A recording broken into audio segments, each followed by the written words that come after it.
ക്രൂശതിൽ ഈ പാപിയാമെന്നെ നേടിടുവാൻ തിരുരക്തം ചിന്തി ക്രൂശതിൽ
ഞങ്ങളും ക്രൂശിക്കപ്പെട്ട ക്രിസ്തുവിനെ പ്രസംഗിക്കുന്നു.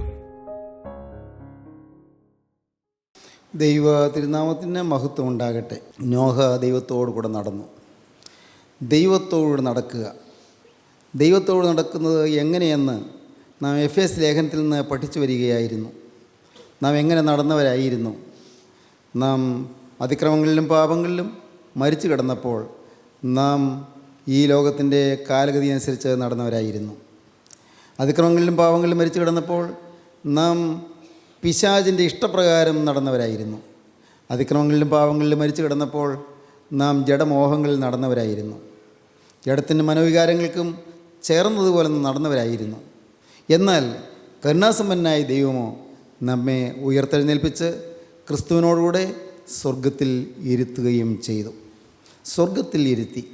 നമ്മുടെ ആത്മാവ് സ്വർഗത്തിൽ കൊണ്ടുപോയി സ്വർഗീയ പൗരത്വം തന്ന്, ജീവൻ്റെ പുസ്തകത്തിൽ പേരെഴുതി തന്ന്, നമ്മെ സ്വർഗീയ പൗരത്വത്തിൻ്റെ അവകാശികളാക്കി, ദൈവത്തിൻ്റെ അവകാശികളും ക്രിസ്തുവിൻ്റെ കൂട്ടവകാശികളുമാക്കി നമ്മെ സ്വർഗത്തിലിരുത്തുകയും ചെയ്തു. ദൈവത്തിന് സ്തോത്രം. വലിയ പദവിയാണ്, വലിയ ഭാഗ്യമാണ് നമുക്ക് ലഭിച്ചത്. കർത്താവായ യേശു ക്രിസ്തു ക്രൂശിൽ നേടിത്തന്നതാണ്. ക്രൂശിൽ നേടിത്തന്ന സ്വർഗീയ സമ്പത്ത്, സ്വർഗീയ നിധി. പ്രിയപ്പെട്ടവരെ, നാം ചില കാര്യങ്ങൾ തുടർന്ന് ചിന്തിക്കാൻ പോവുകയാണ്. എഫേസ് ലേഖനത്തിൽ അപ്പോസ്തലനായ പൗലോസ് നാം എങ്ങനെ നടന്നവരായിരുന്നു, എങ്ങനെ നടക്കരുത്, ഇനി എങ്ങനെ നടക്കണം എന്ന് പറഞ്ഞിരിക്കുന്നു. എങ്ങനെ നടക്കരുത് എന്ന് അപ്പോസ്തലൻ പറയുന്നത് നാം വായിക്കുന്നത് എഫേസ് ലേഖനം 4-ാം അധ്യായത്തിൻ്റെ 17-ാം വാക്യത്തിലാണ്. വായിക്കുക. ആകയാൽ ഞാൻ കർത്താവിൽ സാക്ഷീകരിച്ച് പറയുന്നത് എന്തെന്നാൽ, ജാതികൾ തങ്ങളുടെ വ്യർത്ഥബുദ്ധി അനുസരിച്ച് നടക്കുന്നത് പോലെ നിങ്ങൾ ഇനി നടക്കരുത്. ജാതികൾ തങ്ങളുടെ വ്യർത്ഥ ബുദ്ധി അനുസരിച്ച് നടന്നതുപോലെ നിങ്ങളിനി നടക്കരുത്. നിങ്ങൾ നടന്നിരുന്നൊരു വഴിയുണ്ട്, എന്നാൽ കരുണാസമ്പന്നനായ ദൈവം നിങ്ങൾ ഉയർത്തെഴുന്നേൽപ്പിച്ചു. ഇനി നിങ്ങൾ പഴയതുപോലെ നടക്കരുത്. ഇനി നിങ്ങൾ ഒരു പുതിയ സൃഷ്ടിയായി നടക്കണം. ഇനി നിങ്ങൾ പഴയതുപോലെ നടക്കരുത്. ജാതികൾ തങ്ങളുടെ വ്യർത്ഥ ബുദ്ധി അനുസരിച്ച് നടന്നതുപോലെ നിങ്ങൾ ഇനി നടക്കരുത്. ഒരു പ്രാവശ്യം കൂടി വായിച്ചു കേൾക്കാം. ആകയാൽ ഞാൻ കർത്താവിൽ സാക്ഷീകരിച്ച് പറയുന്നത് എന്തെന്നാൽ, ജാതികൾ തങ്ങളുടെ വ്യർത്ഥബുദ്ധി അനുസരിച്ച് നടക്കുന്നത് പോലെ നിങ്ങൾ ഇനി നടക്കരുത്. ജാതികൾ തങ്ങളുടെ വ്യർത്ഥ ബുദ്ധി അനുസരിച്ച് നടക്കുന്നത് പോലെ നിങ്ങൾ ഇനി നടക്കരുത്. ജാതികൾ എങ്ങനെയാണ് നടക്കുന്നത്?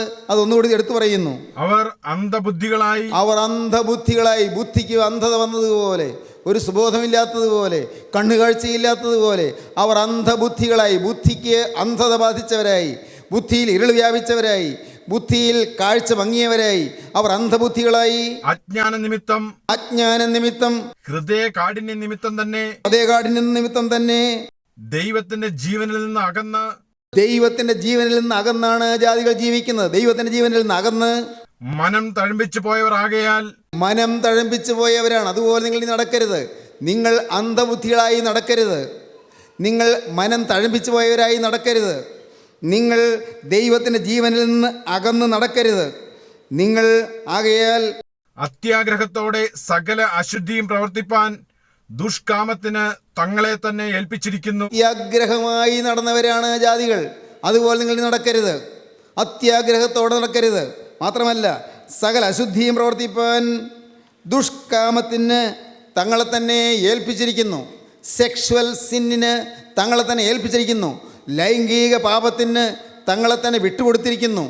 അതുപോലെ നിങ്ങൾ നടക്കരുത്. നിങ്ങളെ നയിക്കുന്നത് ലൈംഗികതയാകരുത്. നിങ്ങൾ ജീവിക്കുന്നത് ലൈംഗികതയ്ക്ക് വേണ്ടിയാകരുത്. നിങ്ങൾ ജീവിക്കുന്നത് സെക്ഷുവൽ സിന്നിൽ രസിക്കാൻ വേണ്ടിയാകരുത്. ലൈംഗിക പാപത്തിൽ മുഴുകുവാൻ വേണ്ടിയാകരുത്. നിങ്ങൾ വ്യർത്ഥ ബുദ്ധികളായി നടക്കരുത്. നിങ്ങളുടെ ജീവിതത്തിൽ നിങ്ങൾക്ക് തന്നെ ഒരു കടിഞ്ഞാണുണ്ടായിരിക്കണം. നിങ്ങളുടെ അവയവങ്ങളിൽ നിങ്ങൾക്ക് തന്നെ നിയന്ത്രണം ഉണ്ടായിരിക്കണം. അതാണ് ഇന്ദ്രിയ ജയം എന്ന് പറയുന്നത്. അവയവങ്ങളുടെ മേൽ നിയന്ത്രണം, അവയവങ്ങളുടെ മേൽ ജയം. നിങ്ങൾക്ക് നിങ്ങളുടെ അവയവങ്ങളിൽ ഒരു ജയം നിങ്ങൾ നേടണം. നിങ്ങൾ ജാതികളെപ്പോലെ നടക്കരുത്. തോന്നിയതുപോലെ നടക്കരുത്. മൃഗങ്ങൾ ഇണചേരുന്നത് പോലെ ഇണചേരുക എന്നുള്ള ലക്ഷ്യത്തോടുകൂടി മാത്രം ജീവിക്കരുത്. നിങ്ങൾ മൃഗങ്ങൾ ഭക്ഷണം കഴിക്കുന്നത് പോലെ ഭക്ഷണം കഴിക്കുക എന്നുള്ള ഏക ലക്ഷ്യത്തോടെ നിങ്ങൾ ജീവിക്കരുത്. അതൊന്നുമല്ല, അതിനപ്പുറത്ത് മറ്റൊന്നുണ്ട്. മൃഗങ്ങൾക്കില്ലാത്ത മറ്റൊന്ന് നമുക്കുണ്ട്. അത് നമുക്കുള്ളത് ആത്മാവാണ്. ദൈവത്തിൻ്റെ സ്വരൂപത്തിലും സാദൃശ്യത്തിലും സൃഷ്ടിക്കപ്പെട്ട ഒരാത്മാവ് നമുക്കുണ്ട്. ആ ആത്മാവ് ദൈവത്തിൻ്റെ സ്വരൂപവും ദൈവത്തിൻ്റെ സാദൃശ്യവും. അത് ദൈവത്തിൻ്റെ സ്നേഹമാണ്. അത് ദൈവത്തിൻ്റെ വിശുദ്ധിയാണ്. അതൊരു ആകൃതിയല്ല, ഒരു ഷേപ്പില്ല, ഒരു ആകൃതിയില്ല. എന്നാൽ ആകൃതിയില്ലാത്ത, രൂപമില്ലാത്ത നിത്യനായ ദൈവത്തിൻ്റെ തേജസ്സാണ് നാം ഉടുത്തിരിക്കുന്നത്. നാം തേജസ് ഉടുത്തവരാണ്, തേജസ് ധരിച്ചവരാണ്, ദൈവിക തേജസ് അണിഞ്ഞവരാണ്. അതുകൊണ്ടാണ് നമ്മുടെ വിശുദ്ധ കുർബാനയിൽ നാം വിശുദ്ധ തുംദേനിൽ വായിച്ച് കേൾക്കുന്നത് ദൈവത്തെ ധരിച്ച പിതാക്കന്മാരെന്ന്. ദൈവത്തെ ധരിക്കുക, അതെങ്ങനെയാണ്? മുണ്ടുടുക്കുന്നത് പോലെ ദൈവത്തെ ഉടുക്കുക. ദൈവ തേജസ്സാണത്. ദൈവത്തെ ധരിച്ച പിതാക്കന്മാർ, പരിശുദ്ധന്മാരായ പിതാക്കന്മാർ ദൈവ തേജസ് ഉടുത്തവരായിരുന്നു, ദൈവ തേജസ് അണിഞ്ഞവരായിരുന്നു, ദൈവ തേജസ് ധരിച്ചവരായിരുന്നു. ദൈവത്തെ ധരിച്ചവരാണ് നാം. അങ്ങനെയുള്ള നാം അന്ധബുദ്ധികളായി പോകരുത്, അന്ധബുദ്ധികളായി നടക്കരുത്. നാം അജ്ഞാന നിമിത്തം നടക്കരുത്. നാം അത്യാഗ്രഹം മൂലം നടക്കരുത്. നാം വ്യർത്ഥബുദ്ധികളായി നടക്കരുത്. നാം ലൈംഗിക പാപങ്ങളിൽ മുഴുകി ജീവിക്കരുത്. വ്യക്തമായി പറഞ്ഞിരിക്കുകയാണ്, ലൈംഗിക പാപങ്ങളിലേക്ക് തിരിയരുത്. സകല അശുദ്ധിയും പ്രവർത്തിപ്പാൻ ദുഷ്കാമത്തിന് തങ്ങളെ തന്നെ ഏൽപ്പിച്ചിരിക്കുന്നതായ ആ ജാതികളെപ്പോൾ നിങ്ങൾ ഇനി നടക്കരുത്. ദുഷ്കാമത്തിന് തങ്ങളെ തന്നെ ഏൽപ്പിച്ചിരിക്കുന്നു. പ്രിയപ്പെട്ടവരെ, ഞാനിവിടെ ചേർത്ത് പറയട്ടെ, വിവാഹം എല്ലാവർക്കും മാന്യവും കിടക്ക നിർമ്മലവുമായിരിക്കട്ടെ എന്ന് അപ്പോസ്തലനായ പൗലോസ് എബ്രായ ലേഖനം 13-ാം അധ്യായത്തിൽ പറയുന്നുണ്ട്. വിവാഹ ജീവിതം അത് മാന്യതയുള്ളത് തന്നെയാണ്. വിവാഹ ജീവിതം പാവമല്ല. ഒരു പുരുഷന് ഒരു ഭാര്യ, ഒരു സ്ത്രീക്ക് ഒരു ഭർത്താവ്, അത് മാന്യത തന്നെയാണ്. അവിടെ സെക്ഷുവൽ സിന്നില്ല, അവിടെ ലൈംഗിക പാപമില്ല. തെറ്റിദ്ധരിക്കേണ്ട, വ്യക്തമായി മനസ്സിലാക്കൂ. ഭർത്താവ് ഭാര്യ, ആ ബന്ധത്തിൽ അശുദ്ധിയില്ല. വിവാഹം എല്ലാവർക്കും മാന്യം. കിടക്ക നിർമ്മലമായിരിക്കണം. എങ്ങനെയാണ് കിടക്ക നിർമ്മലമാകുന്നത്? വിവാഹക്കിടക്കയിൽ അന്യജടം വരരുത്, വിവാഹക്കിടക്കയിൽ അന്യ സ്ത്രീ വരരുത്, ഭർത്താവ് സ്വന്തം ഭാര്യയല്ലാതെ അന്യ സ്ത്രീ വിവാഹ കിടക്കയിൽ വരുന്ന ചിന്തിക്കുക പോലും ചെയ്യരുത്. ഭാര്യ ഭർത്താവല്ലാതെ അന്യൊരു പുരുഷൻ തൻ്റെ ജീവിതത്തിലേക്ക് വരുന്നത് ചിന്തിക്കാൻ പോലും ഇടം കൊടുക്കരുത്. അതാണ് കിടക്ക നിർമ്മലമായിരിക്കട്ടെ എന്ന് പറഞ്ഞത്. വിവാഹം എല്ലാവർക്കും മാന്യവും കിടക്ക നിർമ്മലവുമായിരിക്കട്ടെ. ദൈവത്തിന് സ്തോത്രം. അതല്ലാതെ വരുന്നതെല്ലാം ദുഷ്കാമത്തിന് തങ്ങളെ തന്നെ ഏൽപ്പിക്കുകയാണ്.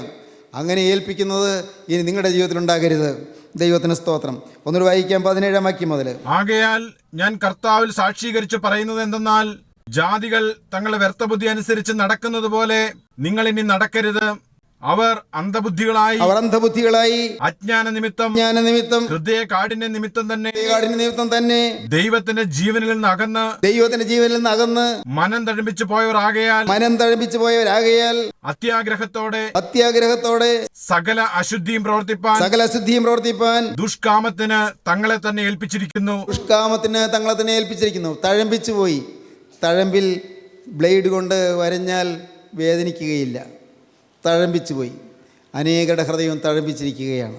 ഹൃദയം തഴമ്പിച്ചു പോയി. ഹൃദയ കാഠിന്യം തഴമ്പിച്ചു പോയി. തഴമ്പ് വന്നുപോയി. ഒന്ന് തന്നെ ചെയ്ത് തഴമ്പായിപ്പോയി.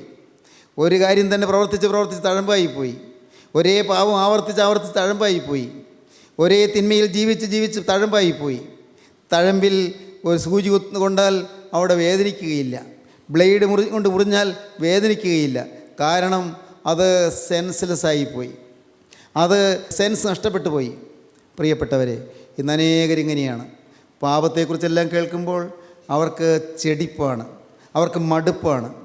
എന്നും ഇതല്ലേ കേൾക്കുന്നത്, ഇത് തന്നെയല്ലേ കേൾക്കുന്നത്, പാവം വരരുത് എന്നും ഇത് തന്നെ കേൾക്കുന്നു. സ്നേഹിതരെ, നിങ്ങൾട്ട് പറയട്ടെ, നാം ആരും നരകത്തിലേക്ക് പോകാനിട വരരുത്. നാം ആരും മരണശേഷം നിത്യാഗ്നിയിലേക്ക് പോകാനിട വരരുത്. നിങ്ങൾ ദയവായി ശ്രദ്ധിക്കൂ. ദൈവത്തിന് സ്തോത്രം. സത്യമായ വചനം നിങ്ങളെ കേൾപ്പിക്കുകയാണ്. നിർമ്മലമായ സുവിശേഷം നിങ്ങളെ അറിയിക്കുകയാണ്. നാം ആരും തിന്മയിലേക്ക് ആണ്ടുപോയിട്ട് നിത്യനരകത്തിലേക്ക് പോകാൻ കർത്താവ് ആഗ്രഹിക്കുന്നില്ല. ദുഷ്ടൻ്റെ മരണത്തിൽ എനിക്ക് താല്പര്യമില്ല എന്ന് യഹോവ അരുളി ചെയ്യുന്നു. ദുഷ്ടൻ്റെ മരണത്തിൽ കർത്താവിന് താല്പര്യമില്ല. എല്ലാവരും രക്ഷപ്പെടുവാൻ കർത്താവ് ആഗ്രഹിക്കുന്നു. ആരും നഷ്ടപ്പെടരുത്. ദൈവത്തിന് സ്തോത്രം. ദൈവം എന്തിനാണ് എന്നും ഇങ്ങനെ അധ്വാനിക്കുന്നത്? എന്നും ഈ പാവത്തെക്കുറിച്ച് ചൂണ്ടിക്കാണിച്ച് പറയുന്നത് എന്തിനാണ് നാം വീണുകൊണ്ടിരിക്കുന്ന പാവത്തെ ചൂണ്ടിക്കാണിക്കുന്നത്? നമ്മെ രക്ഷിപ്പാൻ കർത്താവ് ആഗ്രഹിക്കുന്നു. നാം നരകത്തിലേക്ക് സാത്താൻ നമ്മെ വലിച്ചുകൊണ്ട് പോകാനിട വരരുത് എന്ന് കർത്താവ് ആഗ്രഹിക്കുന്നു. ദൈവത്തിന് സ്തോത്രം. പ്രിയപ്പെട്ടവരെ, നമ്മെ വലിച്ചുകൊണ്ട് പോകാൻ, നമ്മെ കെട്ടി വരിഞ്ഞു മുഴുക്കാൻ പിശാചിനെ ചങ്ങല കൊടുത്തത് നാം തന്നെയാണ്. സാത്താൻ്റെ കയ്യിലേക്ക് നാം ചങ്ങലെടുത്ത് കൊടുക്കുകയാണ് ചെയ്തത്. സാത്താന് നമ്മെ വരിഞ്ഞു മുറുക്കി വലിച്ചു കൊണ്ടുപോയി നരകത്തിൽ തള്ളാൻ ഉള്ള ചങ്ങല നാം തന്നെയാണ് കൊടുത്തത്. ഏതാണ് ഈ ചങ്ങല? ഞാൻ പിശാചിന് കൊടുക്കുന്ന ചങ്ങല ഏതാണ്? എൻ്റെ പാപം. പ്രിയപ്പെട്ടവരെ, നമ്മുടെ പാവമാവും ചങ്ങല കൊണ്ട് സാത്താൻ നമ്മെ കെട്ടി വരിഞ്ഞു മുറുക്കുന്നു. അവൻ നമ്മെ വലിച്ചു കൊണ്ട് പോകുന്നു. അവൻ്റെ ഇഷ്ടപ്രകാരം നാം അന്ധബുദ്ധികളായി അങ്ങനെ പിറകെ പോകുന്നു. ഒന്നും അറിയുന്നില്ല. തഴമ്പിച്ചു പോയി. വചനം ഉള്ളത്തിലേക്ക് കടക്കുന്നില്ല. ഹൃദയം കഠിനപ്പെട്ടു പോയി, കല്ലിച്ചു പോയി. ഒന്നും ഉള്ളം തൊടുന്നില്ല. ഉള്ളത്തിൽ വേദന വരുന്നില്ല. എന്തെല്ലാമോ കേൾക്കുന്നുണ്ട്. അപ്പോഴോ ചിന്തകൾ വേറെ എങ്ങാണ്ടൊക്കെ സഞ്ചരിക്കുകയാണ്. എന്തെല്ലാമോ കേൾക്കുന്നുണ്ട്, വചനം കേൾക്കുന്നുണ്ട്. എന്നാൽ പ്രിയപ്പെട്ടവരെ, ചിലർ വചനം കേൾക്കുമ്പോൾ അത് തേൻ കുടിക്കുന്നത് പോലെ കുടിച്ചുകൊണ്ടിരിക്കുന്നു. വചനം കേൾക്കുമ്പോൾ അവരുടെ ഹൃദയം തുള്ളിക്കൊണ്ടിരിക്കുന്നു. ഹൃദയത്തിൽ ആനന്ദം അലതല്ലുന്നു. ദൈവമേ, എൻ്റെ കർത്താവേ, എൻ്റെ ജീവിതത്തിൽ നീ എന്നോട് സംസാരിക്കുന്നല്ലോ. എൻ്റെ പാവം മാറ്റാൻ നീ അധ്വാനിക്കുന്നല്ലോ. എൻ്റെ ജീവിതത്തിൽ കർത്താവേ, എൻ്റെ പാവം ചൂണ്ടിക്കാണിച്ച് എന്നെ കീറി മുറിച്ച് എൻ്റെ ഹൃദയത്തെ തകർത്ത് എന്നെ രൂപാന്തരപ്പെടുത്താൻ നീ അധ്വാനിക്കുന്നല്ലോ. കർത്താവിനോട് നമുക്ക് നന്ദി വരുന്നു. ദൈവത്തിന് സ്തോത്രം. ഇപ്പോൾ ഇത് കേട്ടുകൊണ്ടിരിക്കുന്ന നിങ്ങൾ ദയവായി ഒന്ന് ചിന്തിക്കൂ. നിങ്ങളുടെ ഹൃദയം തഴമ്പിച്ചിരിക്കുന്നുണ്ടോ? നിങ്ങളുടെ ഹൃദയം അജ്ഞാന നിമിത്തം, ഹൃദയകാഠിന്യ നിമിത്തം തഴമ്പിച്ചിരിക്കുന്ന അനുഭവത്തിലാണോ? നിങ്ങളുടെ ഹൃദയത്തിൽ മുറിവേൽക്കുന്നുണ്ടോ? ഹൃദയം പിളരുന്നുണ്ടോ? ഹൃദയം തകരുന്നുണ്ടോ? ഹൃദയം നുറുങ്ങുന്നുണ്ടോ? ദൈവത്തിന് സ്തോത്രം. ദൈവത്തിൻ്റെ വലിയ നാമം മഹത്വപ്പെടട്ടെ. പ്രിയപ്പെട്ടവരെ, ഇന്ന് ഇത് നിങ്ങൾ കേട്ടതിന് ശേഷം നിങ്ങൾ പിന്നെ അല്പസമയം ദൈവസന്നിധിയിൽ ഒന്ന് ഇരുന്ന് നോക്കൂ. നിങ്ങൾ തനിയെ ഇരുന്നുകൊണ്ട് നിങ്ങളുടെ പാവങ്ങളൊന്ന് കണ്ടുപിടിച്ച് നോക്കൂ. എന്നിട്ട്, എൻ്റെ കർത്താവേ, ഞാൻ എന്ത് വിഡ്ഢിത്തമാണ് ചെയ്തു പോയത്? ഞാൻ എന്തെല്ലാം അബദ്ധത്തിലാണ് കുടുങ്ങിപ്പോയത്? ഏതെല്ലാം തെറ്റുകളാണ് ഞാൻ ചിന്തിച്ചു പോയത്? എൻ്റെ കർത്താവേ, എൻ്റെ ജീവിതത്തിൽ ഏതെല്ലാം ഘോരപാതകങ്ങളാണ് വന്നു പോയത്? എവിടെയെല്ലാമാണ് എനിക്ക് അവിശ്വസ്തത വന്നത്? എവിടെയെല്ലാമാണ് ഞാൻ ജോലി അവിശ്വസ്തത കാണിച്ചത്? എവിടെയെല്ലാമാണ് ഞാൻ കാര്യക്ഷമതയില്ലാതെ പ്രവർത്തിച്ചത്, എവിടെയെല്ലാമാണ് ഞാൻ ആത്മാർത്ഥതയില്ലാതെ പ്രവർത്തിച്ചത്. എൻ്റെ കർത്താവേ, എൻ്റെ ദൈവമേ, എവിടെയെല്ലാം സത്യസന്ധതയില്ലാതെ ഞാൻ പ്രവർത്തിച്ചു പോയി. കർത്താവേ, എവിടെയെല്ലാം വ്യാജം വന്നുപോയി, എവിടെയെല്ലാം എനിക്ക് വഞ്ചനാപരമായ പെരുമാറ്റം വന്നുപോയി, ആരെയെല്ലാം ഞാൻ ചതിച്ചുപോയി, എൻ്റെ വാക്കുകൾ ആരെയെല്ലാം പരിഹസിച്ചു പോയി, ആരെയെല്ലാം ദുഷിച്ചു പോയി. എൻ്റെ കർത്താവേ, എൻ്റെ ജീവിതത്തിൽ ഏതെല്ലാം തിന്മകളാണ് വന്നുപോയത്, ഓരോന്നോരോ നിങ്ങൾ കണ്ടുപിടിക്കൂ. ദൈവത്തിന് സ്തോത്രം. ഇത് നിങ്ങൾ ആത്മാർത്ഥതയോടെ ചെയ്യുമെങ്കിൽ നിങ്ങളുടെ ഹൃദയത്തിൽ തഴുപ്പിപ്പ് മാറും, ഹൃദയത്തിൻ്റെ മരവിപ്പ് മാറും, ഹൃദയത്തിൻ്റെ കാഠിന്യം മാറും. നിങ്ങളുടെ കല്ലുപോലുള്ള ഹൃദയം ഉരുകാൻ തുടങ്ങും, ഉരുകി ഒലിക്കാൻ തുടങ്ങും. ദൈവത്തിന് സ്തോത്രം. പുറമേ നിങ്ങൾ കരഞ്ഞില്ലെങ്കിലും ഹൃദയം കരഞ്ഞുകൊണ്ടിരിക്കും. പുറമേ നിങ്ങൾ കണ്ണുനീര് വന്നില്ലെങ്കിലും ഉള്ളം തേങ്ങിക്കൊണ്ടിരിക്കും, ഉള്ളം ഇങ്ങനെ ഏങ്ങലടിച്ചു കൊണ്ടിരിക്കും. എൻ്റെ കർത്താവേ, എൻ്റെ പാവം വലുത്. ദൈവത്തിന് സ്തോത്രം. അന്ന് ശീമോൻ്റെ ഭവനത്തിൽ ചെന്ന പാവിനിയായ സ്ത്രീ യേശുവിൻ്റെ പാദത്തിൽ അവൾ കണ്ണുനീര് പൊഴിച്ചുകൊണ്ട് കണ്ണുനീരുകൊണ്ട് പാദം കഴിയുമെന്ന് വായിക്കുന്നത് പോലെ നമുക്ക് ഓരോരുത്തർക്കും തന്നെത്താനിരുന്ന് യേശുവിൻ്റെ പാദം കഴുകാൻ സാധിക്കും. ദൈവത്തിന് സ്തോത്രം. ഇത് നിങ്ങൾ അനുഭവിക്കണം. ഞാൻ വിനയപൂർവ്വം നിങ്ങളെ അറിയിക്കുകയാണ്, സ്നേഹത്തോടെ നിങ്ങളോട് ഉപദേശിക്കുകയാണ്. നിങ്ങൾ ദൈവസന്നിധിയിൽ ചെന്നിരുന്ന് തന്നെത്താനിരുന്ന് നിങ്ങളുടെ പാപങ്ങൾ കണ്ടുപിടിക്കണം. പാപങ്ങൾ കണ്ടുപിടിച്ച്, കർത്താവേ, എൻ്റെ ഹൃദയം കല്ലിച്ചിരിക്കുന്നു, എൻ്റെ ഹൃദയം മരവിച്ചു പോയിരിക്കുന്നു, എൻ്റെ ഹൃദയം തഴമ്പിച്ചു പോയിരിക്കുന്നു, എനിക്ക് പാവബോധം കിട്ടുന്നില്ല. എൻ്റെ ദൈവമേ, ഞാൻ വചനം കേൾക്കുന്നെങ്കിലും വചനം എൻ്റെ ഹൃദയത്തിലേക്ക് തറഞ്ഞു കയറുന്നില്ല. വേറെ എന്തെല്ലാമോ ഞാൻ ചിന്തിച്ചുകൊണ്ടിരുന്ന് പോവുകയാണ്. കർത്താവേ, ഇതൊന്നും എൻ്റെ മേൽ ശാപമായി കണക്കിടരുതേ. എൻ്റെ കർത്താവേ, എൻ്റെ ഹൃദയത്തെ നീ തകർത്തു തരണമേ. നാഥാ, ഇന്ന് ഞാൻ കടന്നുപോയാൽ എനിക്ക് ദൈവരാജ്യത്തിൽ ചെല്ലണം. ഇന്ന് ഞാൻ കടന്നുപോയാൽ എനിക്ക് എൻ്റെ കർത്താവിൻ്റെ സന്നിധിയിലേക്ക് ചെല്ലണം. ഇന്ന് ഞാൻ കടന്നുപോയാൽ ദൈവത്തിൻ്റെ മാലാഖമാരെന്നെ കൂട്ടിക്കൊണ്ടു പോകണം. ആ ഭാഗ്യം നാഥാ നീ എനിക്ക് തരണം. ഇല്ലെങ്കിൽ എൻ്റെ ജീവിതം പൂജ്യമായി പോയില്ലേ, ഇല്ലെങ്കിൽ എൻ്റെ ജീവിതം നഷ്ടമായി പോയില്ലേ. എൻ്റെ കർത്താവേ, എത്ര കാലം ഞാൻ ഈ ഭൂമിയിൽ ജീവിച്ചു എന്നുള്ളതല്ല, എങ്ങനെ ഞാൻ ജീവിച്ചു എന്നുള്ളതാണ് പ്രധാനമെന്ന് ഞാൻ കേട്ടിട്ടുണ്ട്. കർത്താവേ, എനിക്കിന്ന് ഒരു പുതിയ ജീവിതം തുടങ്ങണം. ദൈവത്തിൻ്റെ വലിയ നാമം മഹത്വപ്പെടട്ടെ. സ്നേഹിതരെ, നിങ്ങൾ പലരും തീരുമാനമെടുക്കുന്നവരാണെന്ന് എനിക്കറിയാം, നിങ്ങൾ പലരും പ്രാർത്ഥിക്കുന്നവരാണെന്ന് എനിക്കറിയാം, നിങ്ങൾ പലരും അനുഭവിക്കുന്നവരാണെന്ന് എനിക്കറിയാം. ദൈവത്തിന് സ്തോത്രം. ഞാൻ സ്നേഹത്തോടെ പറയട്ടെ, എളിമയോടെ പറയട്ടെ, നിങ്ങളുടെ ചിലരുടെ വിശ്വാസവും നിങ്ങളുടെ ചിലരുടെ ഹൃദയത്തിന് നുറുക്കവും പാവത്തോടുള്ളതായി വെറുപ്പും കണ്ട് ഞാൻ ദൈവത്തെ സ്തുതിക്കുന്നു. ദൈവനാമത്തിൽ നിങ്ങളെ അഭിനന്ദിക്കുന്നു. ദൈവത്തിൻ്റെ വലിയ നാമം മഹത്വപ്പെടട്ടെ. എന്നാൽ പ്രിയപ്പെട്ടവരെ, ഇന്ന് നിങ്ങളിത് കേട്ടുകൊണ്ടിരിക്കുമ്പോൾ ദയവായി നിങ്ങൾ, എൻ്റെ കർത്താവേ, ഞാനൊന്നും മാറിയില്ലല്ലോ, മാറ്റം വരേണ്ടതുണ്ടല്ലോ, ദൈവത്തോട് എനിക്ക് നടക്കണമല്ലോ, ഞാൻ നടന്നുകൊണ്ടിരിക്കുന്ന വഴി വിട്ട് ദൈവത്തോട് നടക്കണമല്ലോ, അതിന് നീ എനിക്കൊരു ഭാഗ്യം തരണമേ എന്ന് നിങ്ങൾ പ്രാർത്ഥിക്കണം. കർത്താവിൻ്റെ വലിയ നാമം മഹത്വപ്പെടട്ടെ. ദൈവത്തിന് സ്തോത്രം. ദൈവത്തിൻ്റെ വലിയ നാമം മഹത്വപ്പെടട്ടെ. എന്തോ ഒരു ഭാഗ്യമാണ് യേശുവിനോടുകൂടെ നടക്കുക, കർത്താവായ യേശുവിനോട് ചേർന്ന് നടക്കുക. അത് കുരിശിൻ്റെ വഴിയാണ്. ആരും വിചാരിക്കുന്നത് പോലെ പൂമെത്തിയൊന്നും അല്ല ക്രിസ്തീയ ജീവിതം. തെറ്റിദ്ധരിക്കേണ്ട. ഈ ക്രിസ്തീയ ജീവിതം അത് is not a bed of roses. അത് പൂമെത്തിയല്ല, അത് പുഷ്പശയ്യല്ല. ദൈവത്തിന് സ്തോത്രം. പിന്നെ എന്താണ്? ഇത് മുൾപാതയാണ്, ഇത് മുള്ള് നിറഞ്ഞ പാതയാണ്. ഓരോ ചുവടും വയ്ക്കാൻ മുള്ളിൻ്റെ ഇടയ്ക്ക് അതാത് സ്ഥലത്ത് പഴുത് കിട്ടിയാൽ മാത്രം കാല് വെച്ച് നടന്നു പോകാം. അത്ര സുഗമമായി പോകാവുന്ന വഴിയല്ല. ഇത് മുള്ള് നിറഞ്ഞ പാതയാണ്. അനേകം ആക്ഷേപങ്ങൾ ഏൽക്കേണ്ടി വരും, അനേകം പരിഹാസങ്ങൾ ഏൽക്കേണ്ടി വരും. പലരും നിങ്ങളെ ഉപദ്രവിക്കും, പലരും നിങ്ങളെ പരിഹസിക്കും, പലരും നിങ്ങളെ കളിയാക്കും, ചിലർ നിങ്ങളെ അപമാനിക്കും. പ്രിയപ്പെട്ടവരെ, നമ്മുടെ നാഥനെ ലഭിച്ചതിൽ കവിഞ്ഞ് അതിൽ കുറഞ്ഞ് നമുക്ക് ലഭിക്കുമെന്ന് ആരും ചിന്തിക്കേണ്ട. ദൈവത്തിന് സ്തോത്രം. അപ്പോസ്തലനായ പൗലോസ് പറഞ്ഞു, ക്രിസ്തുവിൻ്റെ കഷ്ടങ്ങളിൽ കുറവായുള്ളത് എൻ്റെ ജഡത്തിൽ സഭയായവരുടെ ശരീരത്തിന് വേണ്ടി ഞാൻ പൂരിപ്പിക്കുന്നുവെന്ന് ഞാൻ ആ വാക്യം വായിച്ച് അമ്പരന്നിരുന്നു. ഒരവസരത്തിൽ ക്രിസ്തു ഏറ്റ കഷ്ടങ്ങളിൽ കുറവായുള്ളത് എൻ്റെ ജഡത്തിൽ ഞാനത് പൂരിപ്പിക്കുകയാണ്. എൻ്റെ കർത്താവ് ഏറ്റ കഷ്ടങ്ങളിൽ കുറഞ്ഞുപോയ കഷ്ടപ്പാടുകൾ ഞാൻ എൻ്റെ ശരീരത്തിൽ ഞാൻ ഏൽക്കുകയാണ് എന്ന് കൊലോസ് ലേഖനത്തിൽ അപ്പോസ്തലൻ പറയുന്നുണ്ട്. 1-ാം അധ്യായം 24-ാം വാക്യം വായിക്കുക. ഇപ്പോൾ ഞാൻ നിങ്ങൾക്ക് വേണ്ടിയുള്ള കഷ്ടാനുഭവങ്ങളിൽ സന്തോഷിച്ച് ക്രിസ്തുവിന്റെ കഷ്ടങ്ങളിൽ കുറവായുള്ളത് എൻ്റെ ജഡത്തിൽ സഭയായ അവൻ്റെ ശരീരത്തിനു വേണ്ടി പൂരിപ്പിക്കുന്നു. നിങ്ങൾക്ക് വേണ്ടിയുള്ള കഷ്ടാനുഭവങ്ങളിൽ സന്തോഷിക്കുന്നു ഞാൻ. എൻ്റെ ശരീരത്തിലേൽക്കുന്ന കഷ്ടങ്ങളിൽ, എൻ്റെ മനസ്സിനേൽക്കുന്ന പീഡകളിൽ, എൻ്റെ കഷ്ടപ്പാടുകളിൽ ഞാൻ സന്തോഷിക്കുന്നു.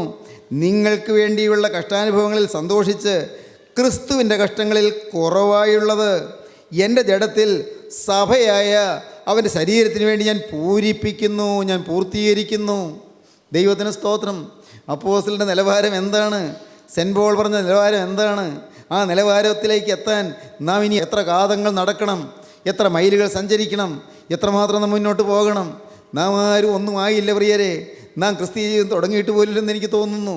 നാം ക്രിസ്തുവിൻ്റെ കൂടെ പോകുമ്പോൾ ഒരു പ്രയാസം വരുമ്പോൾ നമുക്ക് നിരാശ വരുന്നു. നാം ക്രിസ്തുവിൻ്റെ കൂടെ പോകുമ്പോൾ ആരെങ്കിലും കളിയാക്കുമ്പോൾ നാം വാടിപ്പോകുന്നു. നമുക്ക് ചെറിയ പ്രയാസം വരുമ്പോൾ, നമുക്കൊരു ചെറിയ അപമാനം വരുമ്പോൾ, ചിലർ നമ്മെക്കുറിച്ച് ഇല്ലാത്തത് പറയുമ്പോൾ, നമ്മെക്കുറിച്ച് തെറ്റിദ്ധാരണകൾ പരക്കുമ്പോൾ നമുക്ക് വാട്ടം വന്നു പോകുന്നു, മ്ലാനത വന്നു പോകുന്നു. ക്രിസ്തീയ ജീവിതം അത് മുൾമെത്തയാണ്, അത് മുള്ളു നിറഞ്ഞ മെത്തയാണ്, അത് മുള്ളു നിറഞ്ഞ പാതയാണ്, കുരിശിൻ്റെ പാതയാണ്. യേശുവിനോട് ചേർന്ന് നടക്കാൻ നിങ്ങൾ ആഗ്രഹിക്കുന്നുവെങ്കിൽ പ്രിയപ്പെട്ടവരെ, എല്ലാ പാപങ്ങളും മാറ്റി ഒരു പുതിയ ജീവിതം നിങ്ങൾ തുടങ്ങണം. ദൈവത്തിന് സ്തോത്രം. കഷ്ടപ്പാടുകൾ പുഞ്ചിരിയോടെ ഏറ്റെടുക്കണം. ദുരിതങ്ങളിൽ നിങ്ങൾ വാടിപ്പോകരുത്, പ്രയാസങ്ങളിൽ വാടിപ്പോകരുത്, മനുഷ്യരുടെ എതിർപ്പുകളിലും കുത്തിത്തിരിപ്പുകളിലും നിങ്ങൾ വാടിപ്പോകരുത്. മനുഷ്യർ നിങ്ങളെ തുച്ഛീകരിക്കുകയോ നിങ്ങളെ പുച്ഛിക്കുകയോ ചെയ്യുമ്പോൾ, നിങ്ങൾ ഒറ്റപ്പെടുത്തുമ്പോൾ, പ്രിയപ്പെട്ടവരെ, നിങ്ങൾ തളരരുത്. ദൈവത്തിൻ്റെ വലിയ നാമം മഹത്വപ്പെടട്ടെ. കുരിശിൻ്റെ വഴിയാണ്, നിന്ദയുടെ വഴിയാണ്, ആക്ഷേപത്തിൻ്റെ വഴിയാണ്. അത് യേശു പോയി അതേ വഴിയിൽ കൂടി അപ്പോസ്തലന്മാർ പോയി. ദൈവത്തിന് സ്തോത്രം. അതുകൊണ്ടാണ് നമ്മുടെ പൂർവ്വപിതാക്കന്മാർ പാടിയത്, ജീവൻ്റെ വഴി അത് ദുർഘടമാണ് എന്ന്, ആ വഴിയെ പോകുന്നവർ ചുരുക്കമാണ് എന്ന്. എന്നാൽ മരണത്തിൻ്റെ വഴിയോ അത് നാശത്തിലേക്ക് പോകുന്ന വഴിയാണ്, നരകത്തിലേക്കുള്ള വഴിയാണ്. വഴി വിശാലമാണ്, വാതിൽ വീതിയുള്ളതാണ്. വിശാലമായ വഴിയും വാതിലും, അതിലെ പോകുന്നവർ ധാരാളം പേരാണ്. നമുക്കറിയാമല്ലോ ആ ഗീതം. നമുക്ക് ഒരുമിച്ചൊന്ന് പാടാം, എല്ലാവരും ചേർന്ന് പാടുക. ജീവകരം പ്രതികരമെന്നേവം കണ്ടിരു സരണികൾ സഹദേന്മാർ നൂതനമാ ജീവിതമാർജിപ്പാൻ ദുർഘടമാർഗം കാംക്ഷിച്ചാർ ദുഷ്ടാത്മാവോടു പടവെട്ടി ജയമോടേറി പറയുന്നു ആവശ്യക്കാർക്കാശ്രയവും ഭക്തന്മാർക്കനുഗാമിയുമാ കർത്താവിൻ നാമം ധന്യം. ഒന്ന് ജീവൻ്റെ സരണി, രണ്ട് ഇരു സരണികൾ സഹോദരന്മാർ കണ്ടു. രണ്ട് സരണികൾ, രണ്ട് വഴികൾ കണ്ടു. ജീവകരമായ വഴി ഒന്ന്, മരണകരമായ വഴി മറ്റൊന്ന്. ജീവൻ്റെ വഴി ഒന്ന്, മരണത്തിൻ്റെ വഴി മറ്റൊന്ന്. ഒന്ന് ജീവൻ്റെ വഴി, അത് സ്വർഗത്തിലേക്ക് പോകുന്നു. മറ്റേത് മരണത്തിൻ്റെ വഴി, അത് നരകത്തിലേക്ക് പോകുന്നു. ഈ നരകത്തിലേക്കുള്ള വഴി വിശാലമാണ്, അത് വീതിയുള്ളതാണ്, അതിലെ പോകുന്നവർ അനേകരാണ്. ആടിപ്പാടി രസിച്ചുകൊണ്ട് അനേകർ പോകുന്നു. എന്നാൽ ജീവൻ്റെ വഴി അത് ഇടുങ്ങിയതാണ്, വഴി വളരെ ഇടുക്കമുള്ളതാണ്, വാതിൽ വളരെ ഞെരുക്കമുള്ളതാണ്, അതിൽ കടക്കുന്നവർ ചുരുക്കമാണ്, ആ വഴിയെ പോകുന്നവർ വളരെ വളരെ ചുരുക്കമാണ്. എന്നാൽ ഈ ജീവൻ്റെ വഴിയെ പോകണമെന്ന് ആഗ്രഹിക്കുന്നവർ ദുർഘടമായ വഴിയിൽ കൂടിയാണ് പോകുന്നത്. വളരെ പ്രയാസമാണ് അതിൽ പോകാൻ. അതൊരു പുതിയ സരണിയാണ്, അതൊരു പുതിയ മാർഗമാണ്. ആ നൂതന മാർഗത്തിൽ കൂടി പോകാൻ ആഗ്രഹിക്കുമ്പോൾ ശക്തമായ പരീക്ഷകൾ നേരിടും, വലിയ പോരാട്ടങ്ങളുണ്ടാകും. അനുനിമിഷം പിശാചിനോട് യുദ്ധം ചെയ്തു വേണം ജയിച്ച് മുന്നോട്ട് പോകാൻ. ഈ വഴിയെ പോകാൻ ആഗ്രഹിക്കുന്നവർ നിരന്തരം സാത്താനോട് പടവെട്ടണം, പിശാചിനോട് യുദ്ധം ചെയ്യണം. അങ്ങനെ പോകുന്നവർ ജയിച്ച് അവർ കയറി അപ്പുറം ചെന്ന് നിന്നിട്ട് പിറകെ വരുന്നവരോട് പറയുന്നു, നിങ്ങൾ വരുവീൻ നിങ്ങൾക്കും ജയിക്കാം. ഞങ്ങൾ ഭാഗ്യവശാൽ ക്രിസ്തുവിൻ്റെ പിന്നാലെ നടന്നു, ക്രിസ്തു ഞങ്ങളെ ജയിപ്പിച്ചു, നിങ്ങളും വരുവീൻ നിങ്ങൾക്കും ജയിക്കാമെന്ന് അവർ ഏറ്റുപറയുന്നു, അവർ സാക്ഷിക്കുന്നു. അങ്ങനെ അനേകർക്ക് പ്രോത്സാഹനം കൊടുക്കുന്നു. നിങ്ങൾ ലോകത്തിൻ്റെ കാലഗതി അനുസരിച്ച് നടന്നു, നിങ്ങൾ പിശാചിനൊത്തതുപോലെ നടന്നു, നിങ്ങൾ ജഡമോഹങ്ങളിൽ നടന്നു. നിങ്ങൾ എങ്ങനെ നടക്കരുത്? നിങ്ങൾ ജാതികളെപ്പോലെ നടക്കരുത്, വ്യർത്ഥ ബുദ്ധികളായി നടക്കരുത്, നിങ്ങൾ അന്ധബുദ്ധികളായി നടക്കരുത്, നിങ്ങൾ അജ്ഞാന നിമിത്തം നടക്കരുത്, അത്യാഗ്രഹികളായി നടക്കരുത്, നിങ്ങൾ ഹൃദയകാഠിന്യം നിമിത്തം നടക്കരുത്. നിങ്ങൾ ഇനി എങ്ങനെയാണ് നടക്കേണ്ടത്? നിങ്ങളുടെ ജീവിതത്തിൽ നിങ്ങൾ പഴയ മനുഷ്യനെ ഉപേക്ഷിച്ച് നടക്കണം. ദൈവത്തിന് സ്തോത്രം. നിങ്ങൾ നിങ്ങളുടെ പഴയ മനുഷ്യൻ്റെ നടപ്പ് അനുസരിച്ച് നടക്കരുത്. 23-ാം വാക്യം. മുമ്പിലത്തെ നടപ്പ് സംബന്ധിച്ച് ചതിമോഹങ്ങളാൽ വഷളായി പോകുന്ന പഴയ മനുഷ്യനെ ഉപേക്ഷിച്ച് ചതിമോഹങ്ങളാൽ വഷളായി പോകുന്ന പഴയ മനുഷ്യനെ ഉപേക്ഷിക്കണം. മുമ്പിലത്തെ നടപ്പ് ചതിമോഹങ്ങളാൽ വഷളായി പോകുന്ന മനുഷ്യൻ്റെ നടപ്പാണ്. മുമ്പിലത്തെ നടപ്പ് ചതിമോഹങ്ങളാൽ വഷളായി പോകുന്ന പഴയ മനുഷ്യൻ്റെ നടപ്പാണ്. അങ്ങനെയുള്ള നടപ്പ് നടക്കരുത്.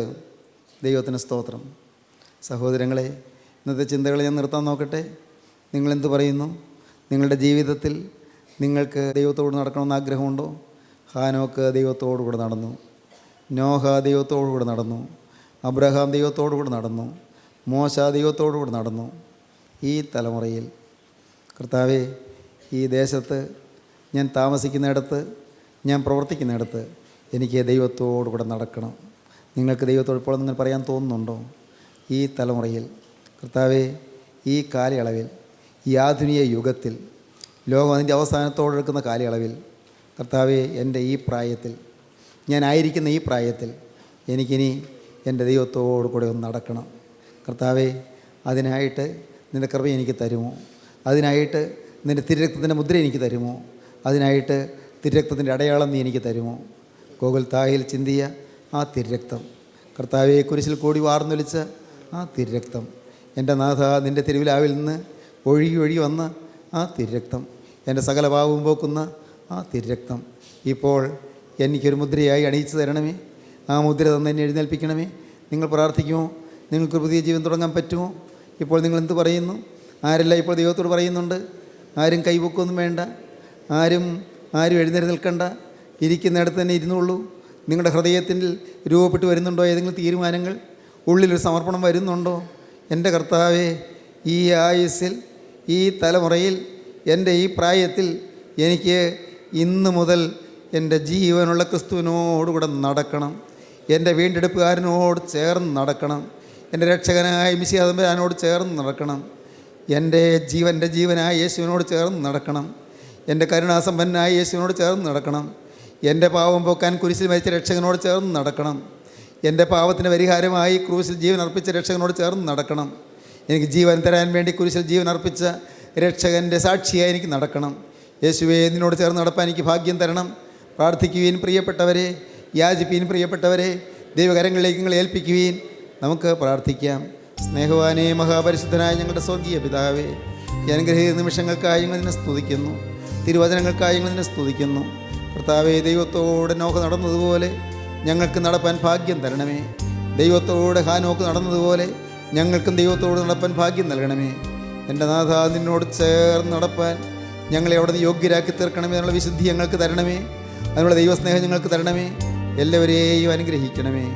യേശുക്രിസ്തുവിൻ്റെ പരിശുദ്ധമായ നാമത്തിൽ തന്നെ. ആമീൻ.